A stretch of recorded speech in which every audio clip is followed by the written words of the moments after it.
We have tons of NASCAR news today. Noah Gragson will be returning to JRM for at least 2022. Spire is reportedly purchasing a charter just weeks after selling two. And we're about to see a Next Gen car test in the pack for the first time ever. That's tonight on the Merlino Report. From MDM Sports, this is the Merlino Report. Now reporting, Matthew Merlino. Alright, hi and welcome to the Merlino Report. I'm Matthew Merlino, here in my bedroom to bring you up to date on what is happening in the world of NASCAR. First off, a reminder on what is coming up this weekend, a triple header with the Xfinity, Trucks, and Cup Series, spanning from Saturday to Sunday this weekend at Darlington. The Xfinity Series will run Saturday for a 200-mile race starting at 3:30 p.m. Then Sunday, a doubleheader. The NASCAR Truck Series will run for 200 miles starting at 1:30, and at 6 p.m. the Cup Series begins the playoffs with the Cookout Southern 500. We plan to have full live coverage of all three of those races on Twitch at twitch.tv/MaddDogMatt. You can see the exact link right now on the bottom of your screens, and it is in the description as well as the About page of this channel. Now on to the news, the bulk of this episode, and we're going to start with some Xfinity Series news. Tommy Joe Martins and Cesar Baccarella announcing that they are combining forces to form Alpha Prime Racing, which will be a new NASCAR Xfinity Series team starting in the year 2022, next year at Daytona. The car will run full-time. Tommy Joe Martins saying that he will run about 10 to 15 races in the car. Cesar Baccarella will reportedly run some races. But the big news, the important news, the bombshell news, I guess you could say, Rajah Caruth will make at least 3 Xfinity Series starts with the team next year at Martinsville, Dover, and Richmond. He currently drives in the ARCA East Series and has also announced that he will run full-time in the main ARCA Menard Series next season for Rev Racing. Rev Racing is a NASCAR Drive for Diversity team. He will drive the number 44 car, the Tommy Joe Martins number in the Xfinity Series, so will Tommy Joe and Cesar Baccarella. The team is basically a reinvigorated Martins Motorsports, different name, new owners, but it will still be the number 44, along with a Rev Racing car in the ARCA Series for Rajah Caruth, which will probably be the number 2 car, the one they run right now in ARCA, that Rev Racing runs right now in ARCA, driven by Nick Sanchez. That is unless the team opens up a second car, then I have no idea what the number will be. We did reach out to Rajah for a comment earlier, but at this time he hasn't responded. On the note of the team, Alpha Prime Racing say they aim to take a competitive step forward. This year the team is in a 15th to 20th place position most weeks in a 40-car field in the Xfinity Series. So they are a mid-pack team, but if this merger pays off well between these two drivers, and if Rajah Caruth does well, we could see them competing for top 10s on a weekly basis.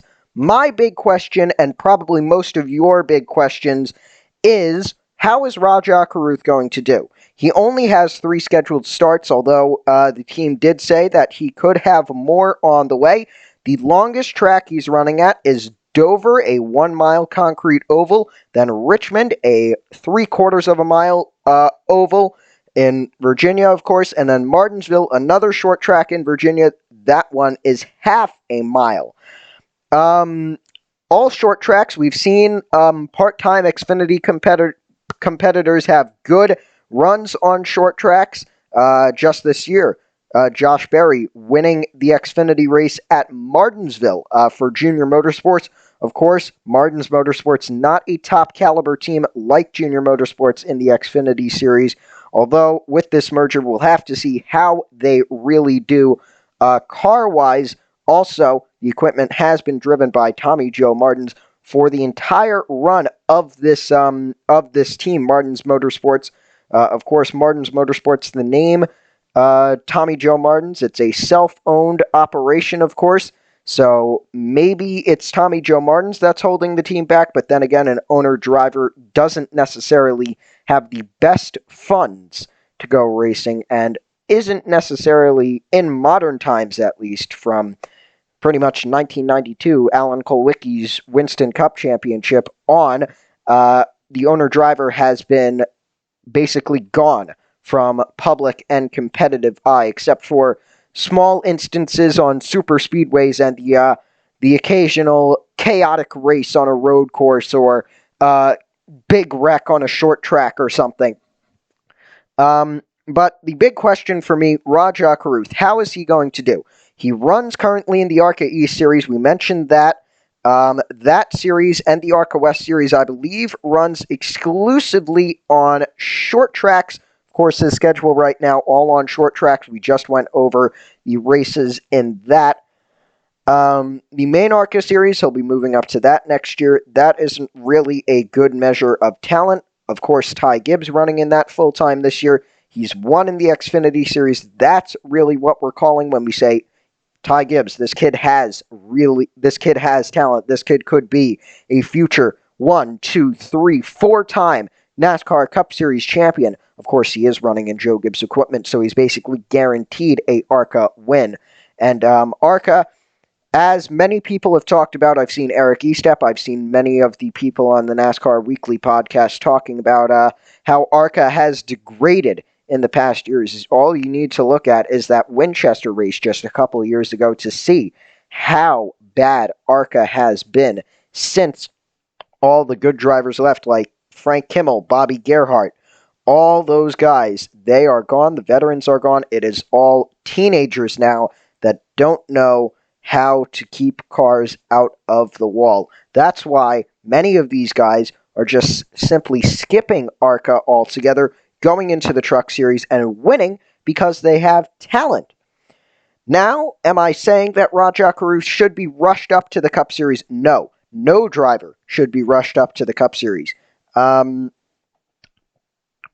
Caruth is definitely not a paid driver, so I don't believe he will be doing that, although the story is there, so he doesn't really need to be a paid driver because he is an African-American driver. Bubba Wallace, of course, an African-American driver. Kurt Busch just joining 2311. We'll get to a story involving them in just a minute here. But Rajah Caruth, how's he going to do? I don't know. We'll have to find out in 2022.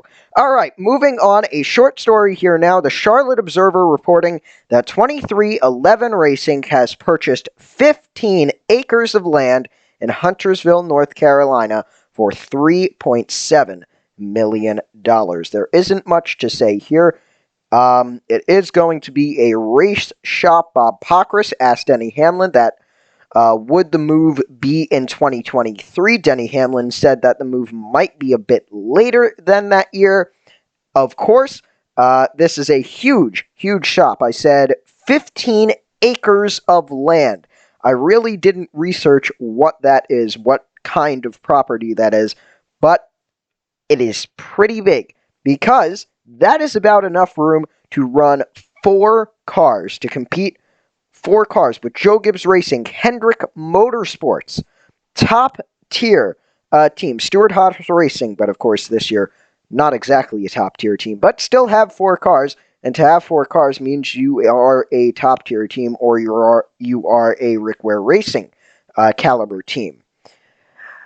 Not really much to say, but with the charter conversation, Kurt Busch, of course, going there. That was the announcement right up before the Daytona race on Saturday, or on Friday actually. Kurt Busch announcing, or 2311 announcing, that Kurt Busch would be joining the team next year, driving the number 45 Monster Energy car.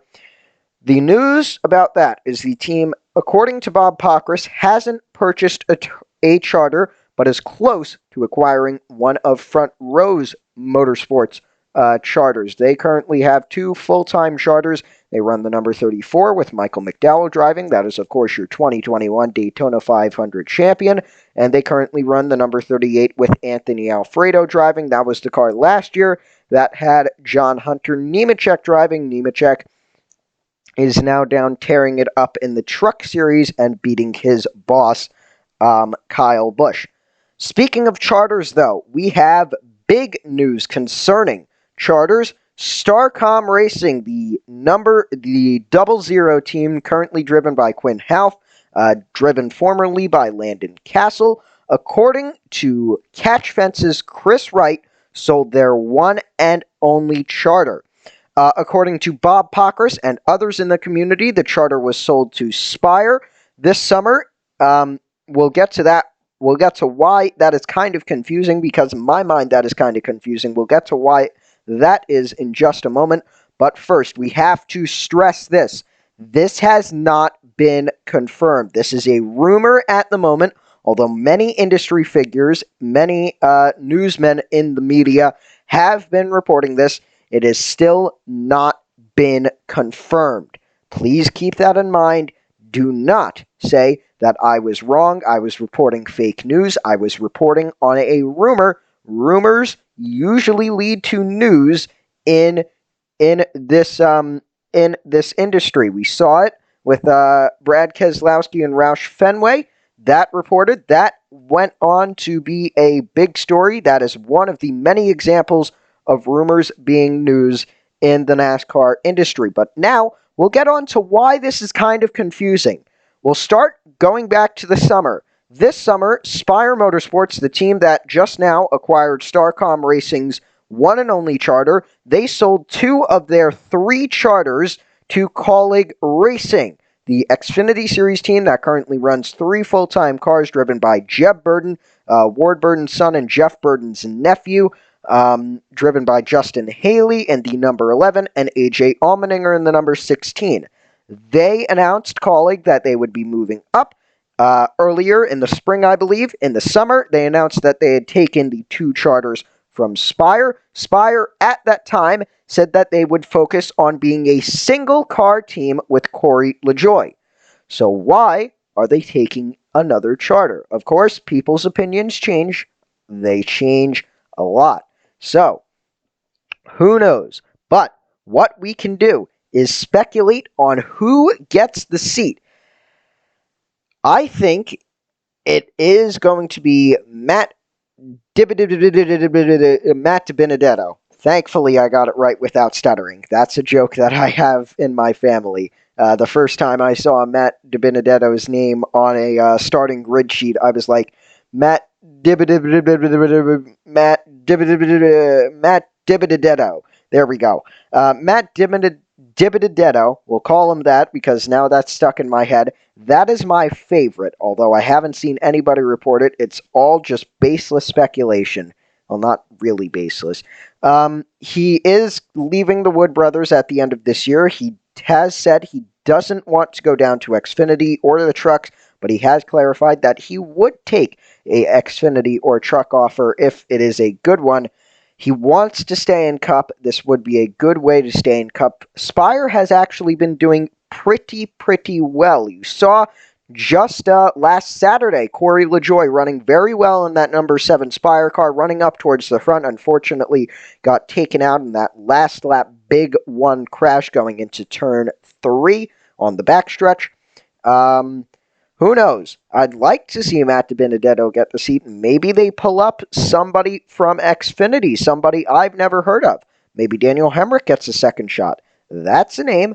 I don't know, though. What I do know is that Jim Utter from Motorsport.com reports that 8 next-gen cars will be tested at Daytona next weekend. The drivers will be Austin Dillon for RCR, Denny Hamlin for Joe Gibbs Racing, Chris Buescher for Roush Fenway Racing, Joey Logano for Team Penske, William Byron for Hendrick Motorsports, Cole Custer for Stewart-Haas Racing, Ross Chastain for Chip Ganassi Racing, which will become Trackhouse Racing, and Ricky Stenhouse Jr. for JTD Daughtery Racing.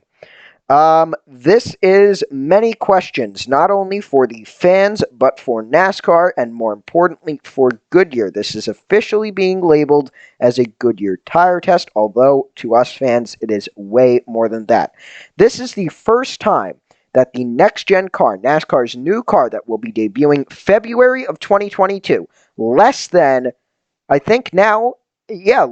6 months from now, this car will be on track, racing practicing in Daytona in less than half a year from now in February of 2022.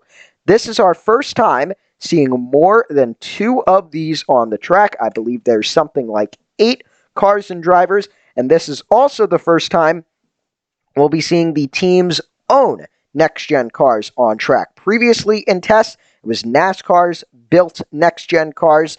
Of course, the chassis is all the same. It's all a spec chassis. Joe Gibbs Racing will be getting the same chassis as Trackhouse Racing, and Trackhouse Racing will be getting the same chassis as a StarCom Racing, or now I guess we could say Spire Motorsports. But the big questions that NASCAR is trying to answer here, the big one, how are the cars going to race in the pack? How are the cars going to handle in the pack? If they are way too loose, this might be a problem because, again, the first race of this next-gen car, not exactly the first race, because the first race will be the Busch Clash on the Daytona Road Course. That will be entirely different, and we'll get into why that race will be important.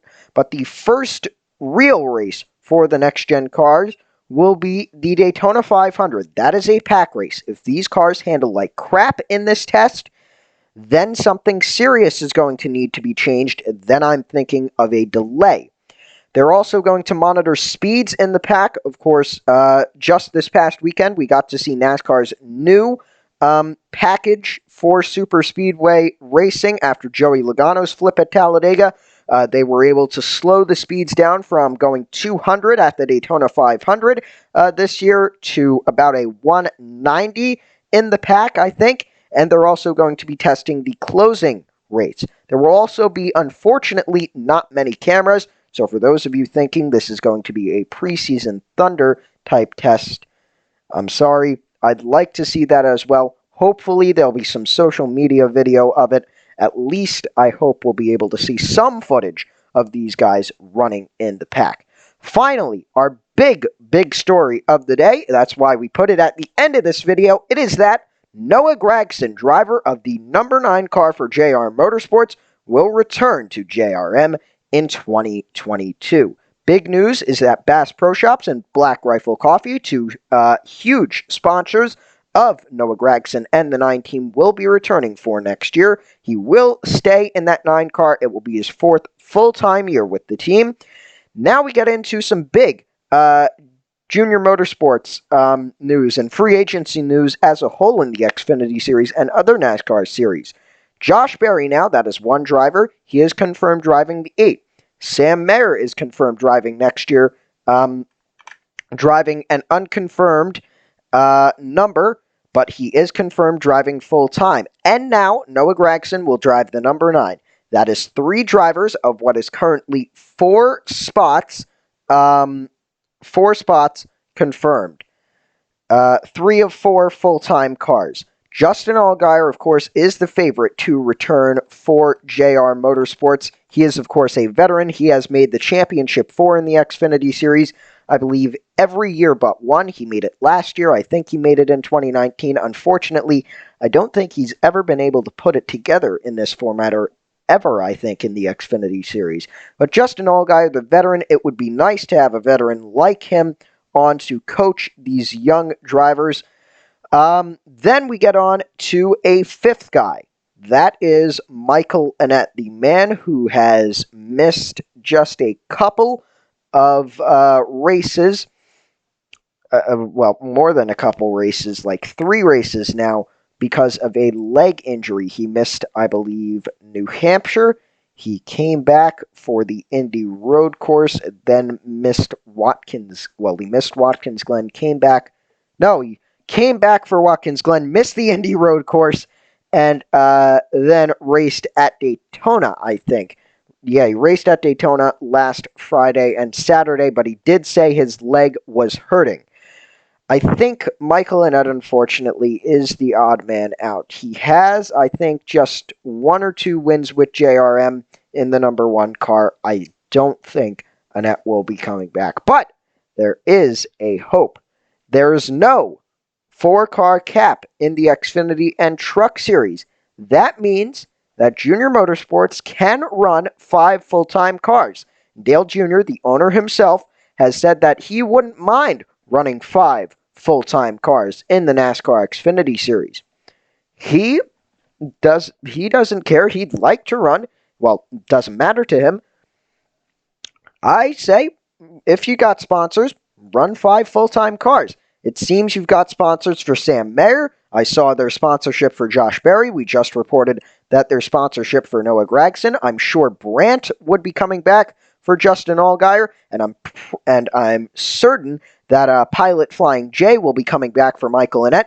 You have huge sponsors, and you've got Dale Earnhardt Jr. The man is the second most popular driver in NASCAR history behind Bill Elliott.